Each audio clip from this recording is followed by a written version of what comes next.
Hi student, कैसे हो? आज हमारा टॉपिक रहेगा conversion of unit one system to another system. छोटा सा टॉपिक है और एक बड़ा अच्छा सा क्वेश्चन नीट में आता है। जनरली बच्चों के ये डाउट ही रहता है इस क्वेश्चन को कैसे कैसे किया जाए। तो पहले मैं एक जनरल एम के सिस्टम को सी जी एस सिस्टम में कैसे कन्वर्ट करते हैं वो बताऊंगा। और बाद में एक हाइपोथेटिकल सिस्टम में एक सिस्टम से दूसरे सिस्टम में हम डायमेंशन कैसे चेंज हम यूनिट कैसे चेंज करेंगे वो देखेंगे। तो बड़ा छोटा सा टॉपिक है। और नीट 2010 में भी यहाँ से एक क्वेश्चन आ लिया। एनसीईआरटी में भी क्वेश्चन गिवन है। जो बच्चे नीट की तैयारी कर रहे हैं उनके लिए बड़ा इंटरेस्टिंग लेक्चर है ये। देखते हैं, समझते हैं इसको कि conversion of unit one system to another system. देखो बच्चों, फॉर एग्जांपल मैंने बोला फोर्स इक्वल टू होता है mass into acceleration. Force equal to होता है मास इनटू एक्सीलरेशन। ओके। तो मास की यूनिट होती है किलोग्राम और एक्सीलरेशन की होती है मीटर पर सेकंड स्क्वायर। तो फोर्स की मैं एम के एस यूनिट लिख सकता हूँ बेटा, केजी मीटर पर सेकंड स्क्वायर। ओके। ये मैंने यूनिट ऑफ फोर्स लिखा, ऑफ यूनिट ऑफ फोर्स। अगर मैं ये एम के सिस्टम में है, किस में है? M K system. तो इसको सीजीएस सिस्टम में बदलना बड़ा आसान है। जैसे मैंने लिखा 1 kg मीटर पर सेकंड स्क्वायर।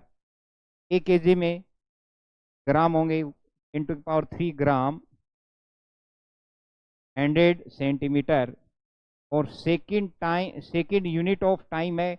और टाइम सीजीएस एमकेएस एपीएस सभी पद्धति में उसकी यूनिट सेकंड ही होती है। तो ये हमारे पास आएगा 10⁵ ग्राम सेंटीमीटर अपॉन सेकंड। क्या आएगा? 1 kg meter upon second square बेटा, क्या आ गया? ये एम के सिस्टम की बात कर रहा हूँ। ये किसमें? सीजीएस। ये तो जनरल एक बात हो गई। मैं इस क्वेश्चन की बात नहीं कर रहा। मैं कर रहा हूँ कि जब एक कोई एम के सिस्टम में फोर्स का मैग्नीट्यूड दे दिया और वो हाइपोथेटिकल कोई सिस्टम दे दिया, उसमें उसका मैग्नीट्यूड पूछता है, की बात कर रहा हूँ मैं। तो यहाँ से बेटा मैं लिख सकता हूँ इसको, यहाँ से मैं इसको लिख सकता हूँ कि 1 kg मीटर पर सेकंड स्क्वायर को लिख सकता हूँ न्यूटन। और यह हो जाएगा 10⁵ ये ऐसा unit of force. Okay. 1 newton equal to 10⁻, कितना होता है? 5 डाइन। यहाँ से मैं कहूँगा 1 है numerical value in force in M K system, newton है unit of force in M K system. यहाँ पे 10⁵ है numerical value of force in CGS system. और डाइन इस क्या है? यूनिट। तो मैंने यहाँ लिखा N1 U1 equal to N2U। अगर फिजिक्स में इनिशियल और जो चेंज हमने किया वो वैल्यू अगर सेम आ रही तो उसको हम लिख देते हैं कांस्टेंट। N1 मैं लिखूंगा NU equal to constant. Okay. अब बेटा बात यहाँ, ये तो सब जानते हैं, लेकिन बात मैं कह रहा हूँ, अगर मैंने कहा ये एक N1 U1 equal to const N1 U1 equal to N2U। अगर मैं यहाँ से N2 इक्वल टू लिखना चाहूंगा तो मैं लिखूंगा N1U1 अपॉन Q2। देखिए बेटा, N1U1 क्या है? Unit of physical quantity. Physical quantity कुछ भी हो सकती, फोर्स, वर्क, एनर्जी।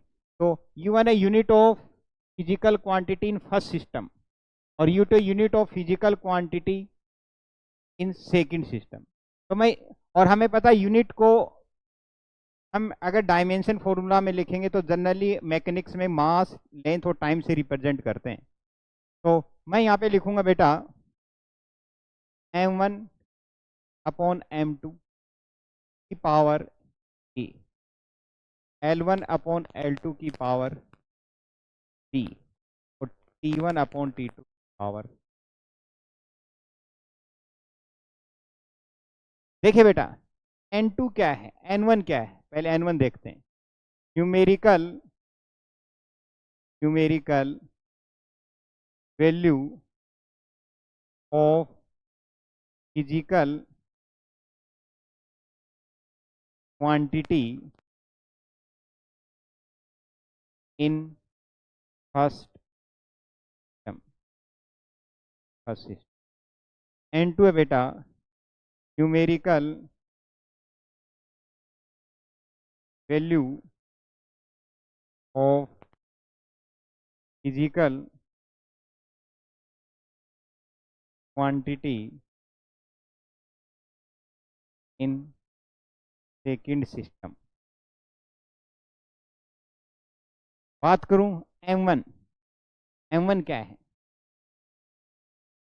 M1 की मैं बात करूं बेटा, M1 है unit of mass in first.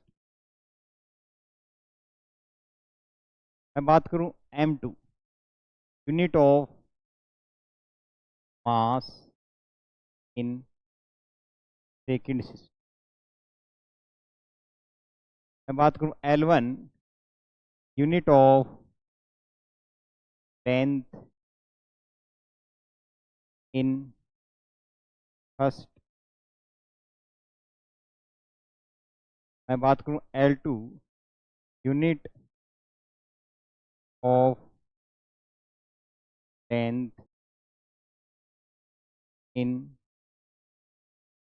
Unit of length in second. Same ऐसे मैं बात करूं time T1 unit of time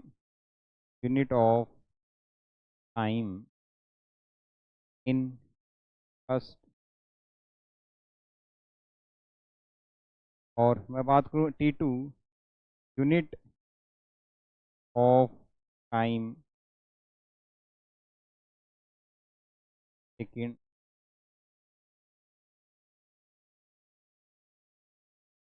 जब भी ये फॉर्मूला हम अप्लाई करेंगे बेटा, जब भी ये फॉर्मूला अप्लाई किया जाता है बेटा, तब ये फॉर्मूला का मीनिंग पता होना चाहिए। N1 N2 हमें कैलकुलेट करना है। N2 है numerical value of physical quantity in second system.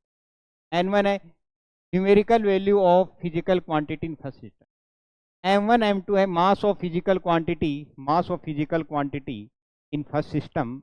M2 है mass of physical quantity in second system. L1 है बेटा unit of length in first system, और L2 है unit of length in second system. Same ऐसे ही T1 unit of time in first system, T2 है unit of time in second system. बात आती है बेटा A और B और C क्या है? A और B C का मीनिंग और बता देता हूं। A है डायमेंशन ऑफ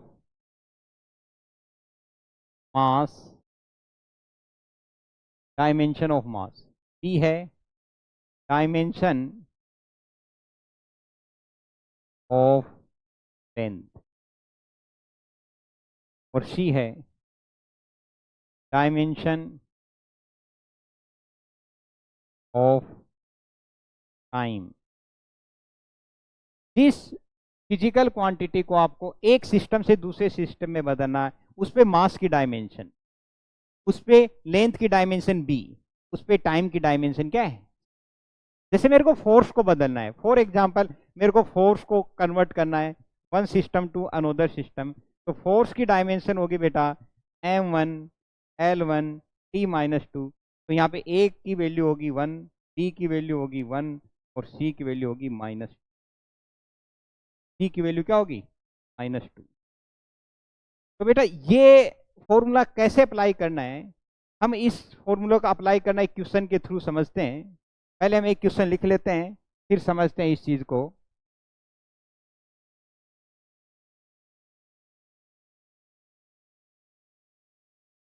ठीक है बेटा, आगे एक क्वेश्चन हम जो नीट में पुराना क्वेश्चन आया हुआ है वो देखते हैं। जो हमने सीखा था कि एक एक यूनिट सिस्टम को दूसरे में कैसे कन्वर्ट करेंगे। ये मैंने एक क्वेश्चन लिखा है, the density of material in CGS system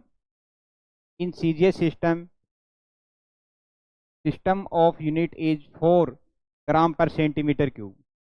In a system of unit in which unit of length, एक नए सिस्टम में लेंथ की यूनिट दे दी क्या 10 सेंटीमीटर और unit of mass is 100 gram, the value of density of material will be, इस system में उस material की डेंसिटी क्या होगी। तो बेटा जनरली सीजीएस से में हम मास की यूनिट बोलते हैं। सीजीएस सिस्टम की बात करूं, सीजीएस सिस्टम की बात करूं तो यूनिट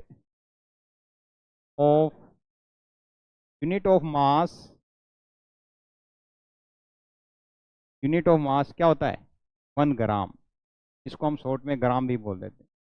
और unit of length is 1 centimetre. Unit of length क्या लिख देते हैं 1 सेंटीमीटर। और यूनिट ऑफ टाइम क्या लिखेंगे 1 सेकेंड। इसका कन्वर्जन कर रहे हैं डेंसिटी का। इसमें एक हाइपोथेटिकल कौन, एक नए न्यू सिस्टम में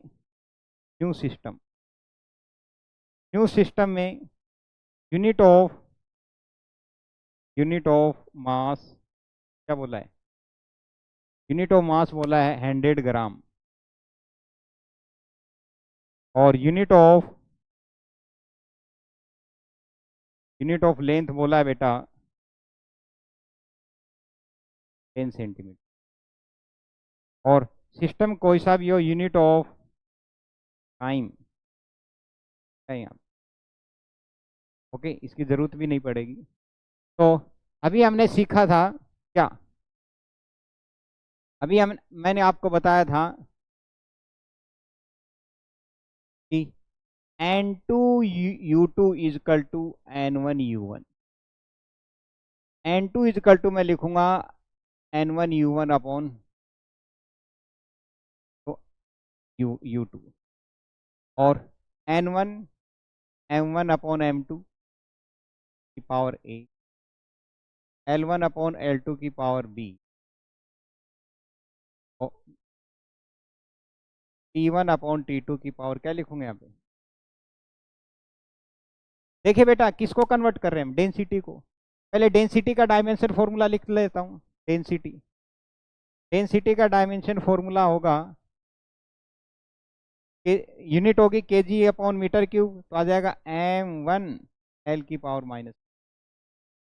ए की वैल्यू क्या आ गई 1, बी की वैल्यू क्या आ गई -3 और सी की वैल्यू क्या है 0। सी है ही नहीं, टाइम है ही नहीं, टाइम नहीं तो उसकी डायमेंशन कितनी लिखेंगे 0 लिखेंगे। तो बोलिए N1 का क्या नाम बताया था मैंने। N1 आपको बोला था बेटा N1 numerical value of physical quantity in first system. यहाँ पे फर्स्ट सिस्टम कौन सा है, सीजीएस सिस्टम। सीजीएस सिस्टम में कितनी दे रखी डेंसिटी, क्वेश्चन ने डेंसिटी सीजीएस सिस्टम में ये दे रखी है कितनी 4 ग्राम पर सेंटीमीटर क्यूब। यानी N1 की वैल्यू हमारे पास आ गई यहाँ पे 4, N1 की वैल्यू क्या आ गई 4, तो यहाँ में 4 पुट कर दिया। फिर M1 unit of mass in first system कौन सा है सीजीएस। तो सीजीएस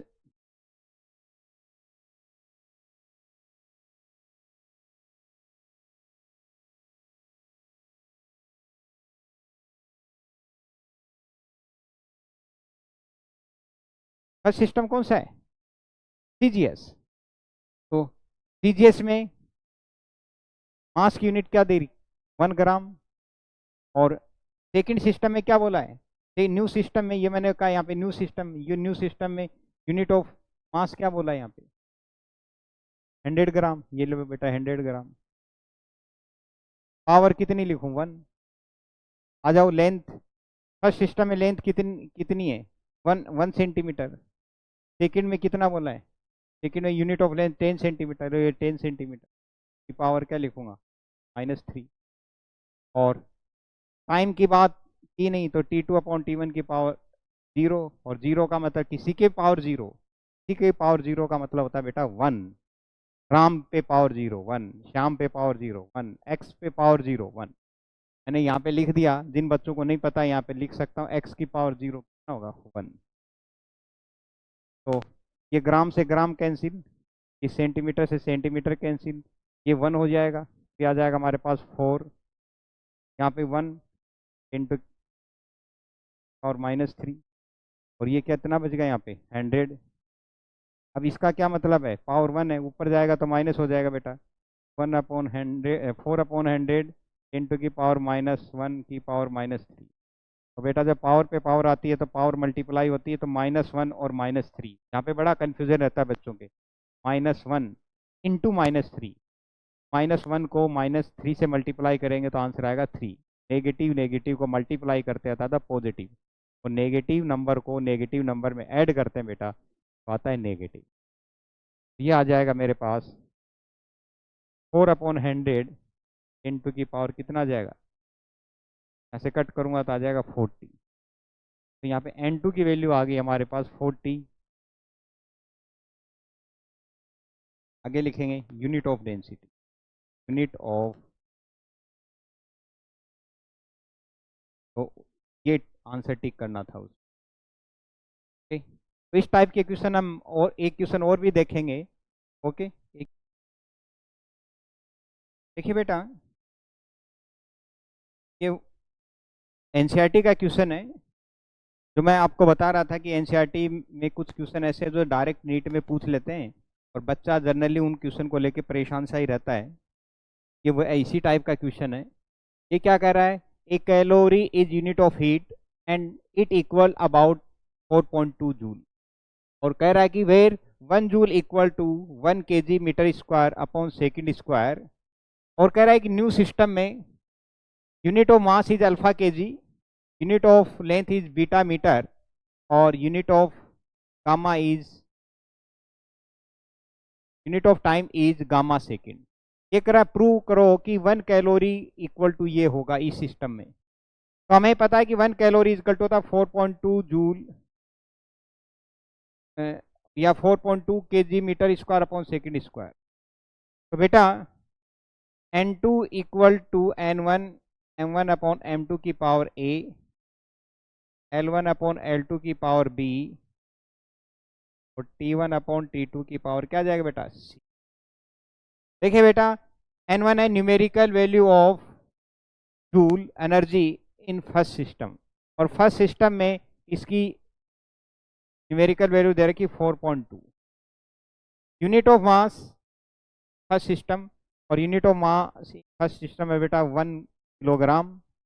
सेकेंड सिस्टम में यूनिट ऑफ मास दे रखी अल्फा kg, और यहाँ पे मैं अगर इसका डायमेंशन ए बी सी की वैल्यू लिखूँ तो डायमेंशन फॉर्मूला होगा एनर्जी का m1 l2 t-2। ए की वैल्यू आएगी बेटा 1, डी की वैल्यू आएगी बेटा 2, टी की वैल्यू आएगी -2। ये पुट करूँगा 1, यूनिट ऑफ लेंथ 1 मीटर, और यहाँ पे दे रखा बीटा मीटर सेकेंड सिस्टम में, और ये 2, और यहाँ पे unit of time first system में सेकेंड, यहाँ पे आज दे रखा गामा सेकेंड पावर माइनस। बेटा केजी से केजी कैंसिल, मीटर से मीटर कैंसिल, सेकंड से सेकंड कैंसिल, कैंसिल कर देंगे तो हमारे पास n2 इक्वल टू आ जाएगा 4.2, 1 upon alpha power 1, 1 upon beta की पावर 2, और 1 अपॉन गामा की पावर -। बेटा तो इसको ऊपर लेके जाऊंगा तो आ जाएगा अल्फा की पावर -1, बीटा की पावर -1 ऊपर जाएगा तो ये 2, और ये गामा ऊपर लिखूंगा तो -1 की पावर माइनस। आपको बता रखा है जब 2 अल्फा की पावर -1, पावर पे पावर होती, पावर मल्टीप्लाई -1 और 2 हो जाएगा बेटा बीटा की पावर -2, और नेगेटिव इंटू नेगेटिव मल्टीप्लाई करेंगे तो क्या आ जाएगा 4, क्या आ जाएगा n2 की वैल्यू। ये हमने प्रूव कर दिया, ये हमने प्रूव कर दिया। So that calorie has magnitude 1.2 in this term of the new. तो न्यू सिस्टम में, इन न्यू सिस्टम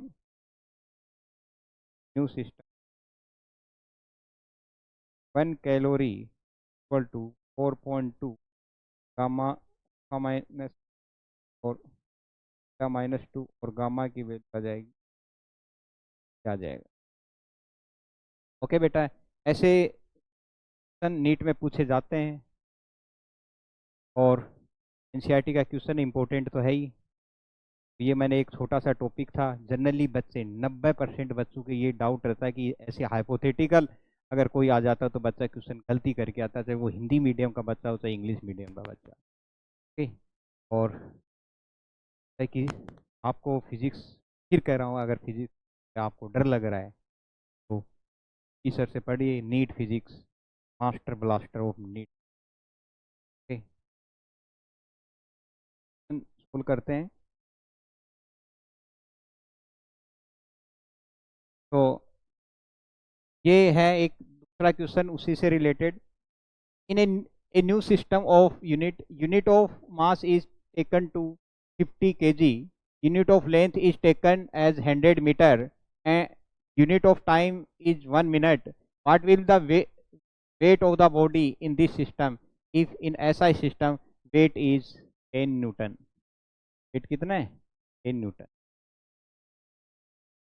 10 न्यूटन। तो सबसे पहले हमें पता होना चाहिए कि वेट क्या है। वेट होता है फोर्स।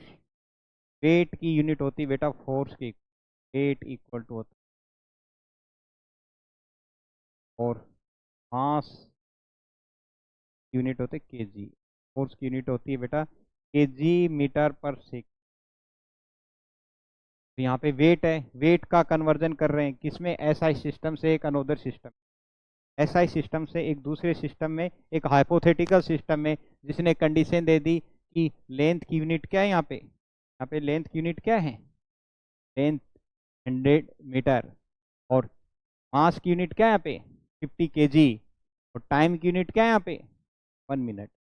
तो डरना नहीं है, एक ही फॉर्मूला बताया सर ने, क्या कि N2 U2 is equal to N1 Q1। तो N2 is equal to N1 Q1 upon U2। तो उनका dimension formula M1 upon M2 की power A, L1 upon L2 की पावर B, और T1 अपॉन T2 की पावर।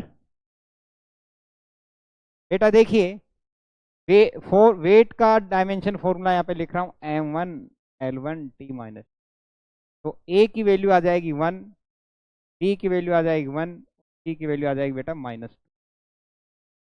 तो याद कीजिए, unit N1 numerical value of physical quantity in first system. और फर्स्ट सिस्टम कौन सा है? SI system.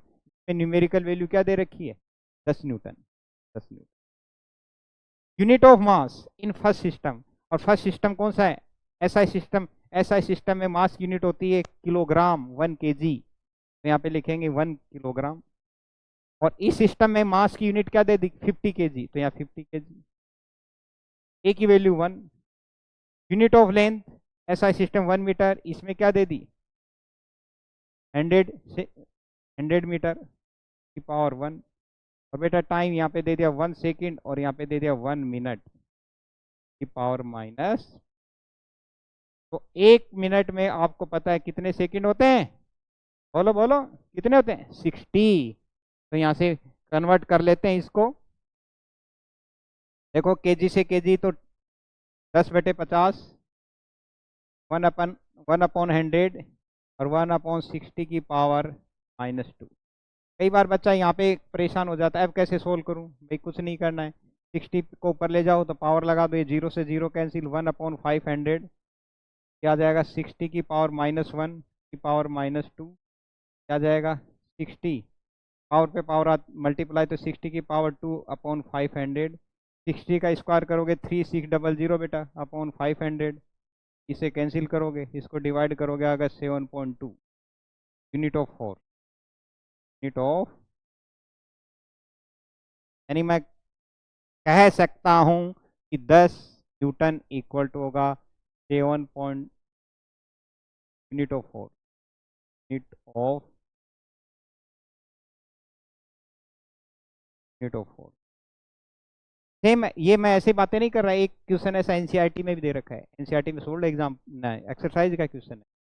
ओके, तो वो भी देखेंगे हम अब कि एनसीईआरटी के क्वेश्चन तो बड़े इंपॉर्टेंट होते हैं नीट के लिए। ओके, मैं कह रहा हूँ जो बच्चा एक सिस्टम से अगर पूरी फिजिक्स पढ़ ले। अब की बार का भी पेपर मैंने देखा, तो एनसीईआरटी से ही आया था। जिस बच्चे ने एनसीईआरटी अच्छी से कर रखी थी और जिसने कुछ क्वेश्चन जेई मेन के कर रखे थे, उस बच्चे को कोई बहुत बड़ा पेपर था लेकिन बहुत जल्दी कर सकता था वो, क्योंकि एनसीईआरटी के सोल्ड एग्जाम पर इन्वॉल्व हुए थे, जेई मेन के कुछ क्वेश्चन इन्वॉल्व हुए थे। तो पीपी सर यही पढ़ाते हैं जो नीट में आता है, फालतू की चीज़ें नहीं पढ़ाते, वही पढ़ाते हैं जो नीट में पूछा जाता है।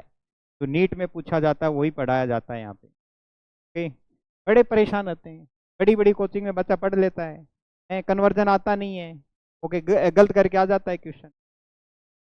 यहाँ पे है जो बच्चा कितनी बड़ी कोचिंग में पढ़ के आ गया उसका सॉल्यूशन यहाँ पे है फिजिक्स में। चाहे वो कितनी बड़ी कोचिंग हो, अगर उसको फिजिक्स से डर लग रहा है, फिजिक्स की बुक देखते ही उसको डर लग रहा है, तो वो पीपी सर की फिजिक्स क्लासेस ज्वाइन कर सकता है। गारंटी से 1 महीने डेमो क्लास जो दे सकता है वो, और वो खुद कहेगा कि सर मेरे को समझ में आ रहा है, और बताओ आपकी फीस कितनी है, मैं आपको फीस भी पे करूँ। ओके, देखते हैं एक क्वेश्चन और देखते हैं।